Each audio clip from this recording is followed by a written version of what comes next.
Salutation fellow comrades, Cloaked It, and today I'll be reviewing my newest Beyblade, that being Deimos Dragon.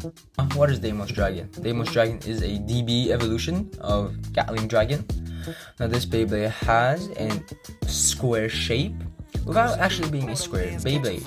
Now, just like Gatling, it has a mid-battle mode chain, it has some rubber on the layer, and it has a charge driver, or a driver very similar to the charge. So without further ado, let us review the parts.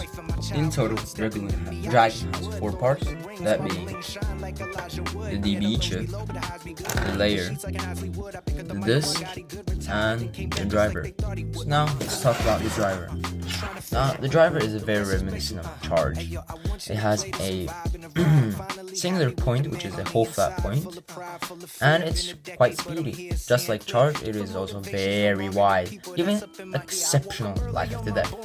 And has a pretty basic connection to all the other parts, and it's kind of tall compared to the other DB drivers. Now, let's talk about the disc. Now, the disc is pretty simple. It's a pretty simple octagon disc. This might reminisce people of Sting, but it's more reminiscent of Calamity's disc. But let's talk about it further. So the disc has these two red 2x1s with these blue 1x1s on top to kind of make the layer, when the disc is attached to the layer, to make it more full. Now it also has these extra teeth right here, and the normal teeth are just these two 1x1 clips. It doesn't have the greatest of burst resistance without these, but that's why I added these extra teeth. So now let's talk about the main attraction, that being the layer Deimos. Now the Deimos layer is a very huge layer, probably the biggest ones I've made, and it's also a rectangle. Yeah, a rectangle. Unlike my other designs, which are mostly squarish based, this is a rectangle. So let's talk about the contact points. So the main contact points, I would say, is these top and bottom contact points right here, but these two are also very important. So let's talk about the top two.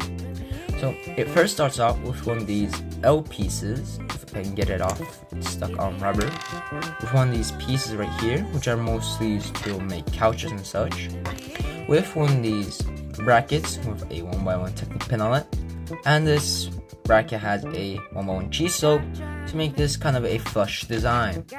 Now when we add this to the rest of the layer, we can see it kind of extends during battle, but this red 1x1 actually makes it more flush with the rest of the design, and this 1x1 bracket sticks out to add extra attack.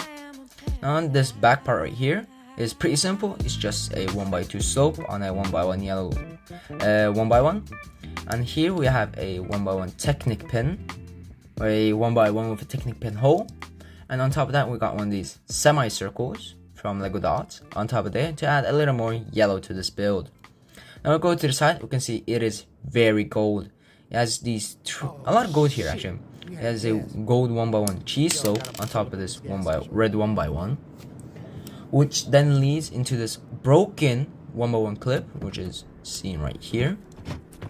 Under that we got a 1x1 stud, and then we got this 1x1 clip holding up a 1x1 tooth piece, which acts like hard rubber for extra attacks.